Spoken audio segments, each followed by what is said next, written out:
El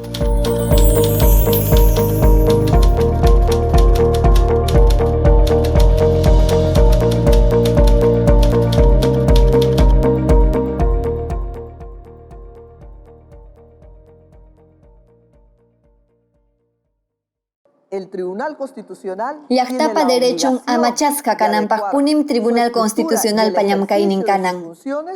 Con el objetivo de convertirse Llaqta en un usuchisqa modelo de kaptin hawarispan optimización de los derechos de hapipakunanpaq. los ciudadanos.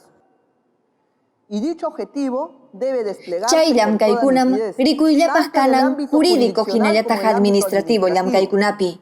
Por ello, al iniciar este año 2021, Chayraykum, nuestra kay iskay waranja gestión iskay pondrá chunka mayor hukniyuq énfasis qallariq en el watapi. destinatario final de nuestro servicio, como es el ciudadano, bajo la premisa Llamkayniyku que hay que aswanraq acercar kallpanchasqa el kanja servicio llaqtata estatal yanapanapaq. hacia los ciudadanos.